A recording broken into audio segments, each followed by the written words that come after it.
So the decision has been made. Your elderly parent or parents have agreed to finally make the move to assisted living. Moving date is set. A home is on the market, or it will be soon. And for whatever reason, you are the one who has to handle it all. There are 3 things that you absolutely must do to make sure this process goes as fast and smooth as possible for everyone, and that they don't decide to move back to the house. Hi, I'm Betty. I'm 59 years old, and my parents are in their mid-80s. With my help last year, they moved to an assisted living, and wow, did I make some mistakes. 5 months after moving in, against everyone's advice, they moved back into the old house, where they remain to this day, but that's a subject for another time. There were 3 major things that I did not do. Had I done any one of them, they'd still be living there, right where they need to be. So, what are the 3 things that I didn't do that you absolutely should if you really want them to stay in the assisted living that provides them everything they need? Number 1, if you do not already have them, absolutely be sure that you have their financial power of attorney. This is absolutely vital, especially if you're going to be selling their house. My parents actually did kind of plan for this. They had financial power of attorneys filled out 10-15 years ago, but unfortunately their chosen person, my older brother, died a couple years ago, and they never updated it to put me on there. We talked about it. They said they were going to do it, but it never happened, and I never pushed the subject. Within a day of moving back to that house, Mom had pulled it off the market. Had I had the financial power of attorney, I could have presented that. Be sure you have financial power of attorneys for both of them if you're lucky enough to still have both of them alive. The second big mistake I made was not having already taken the car. Well, I say taken, not having already convinced them to give up the car. If they hadn't had the car, they wouldn't have been able to get back to the house to move back in. This isn't an easy thing to do. I mean, if you even tried to suggest to your elderly parent that maybe they shouldn't be driving anymore, you already know what I'm talking about here.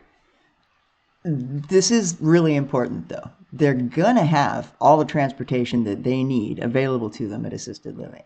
And I actually tried to put it across as, you don't need a car. You're going to have a personal driver. That didn't work, so I tried the financial side of it. The cost of ownership of the vehicle combined with the cost of assisted living didn't make a lot of financial sense.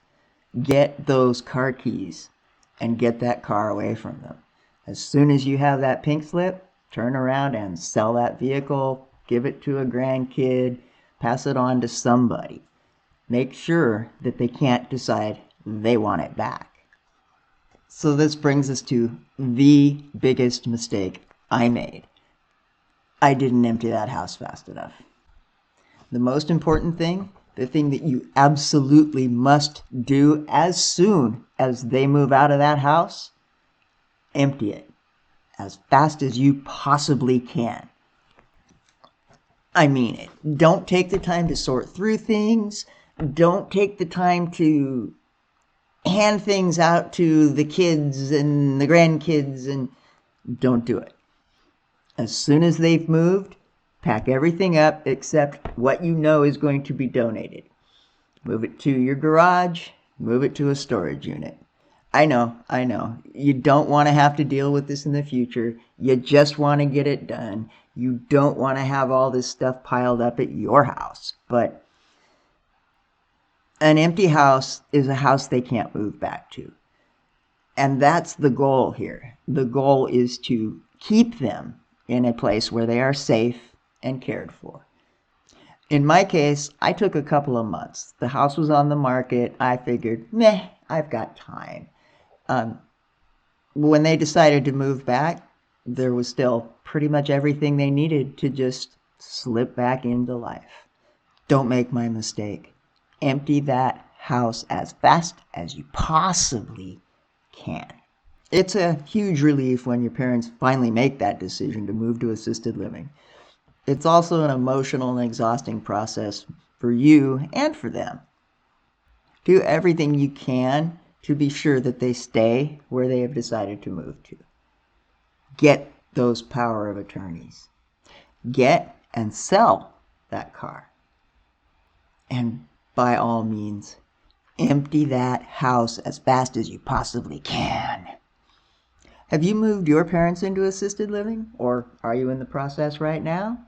Tell us about your experience in the comments. I'm going to have to do this again here in a few months. Any advice you can give me to hopefully make it easier, I'd really appreciate it.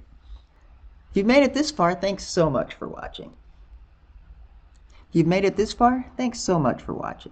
any of this was helpful, please hit that thumbs up button and maybe subscribe. Hope to see you next time.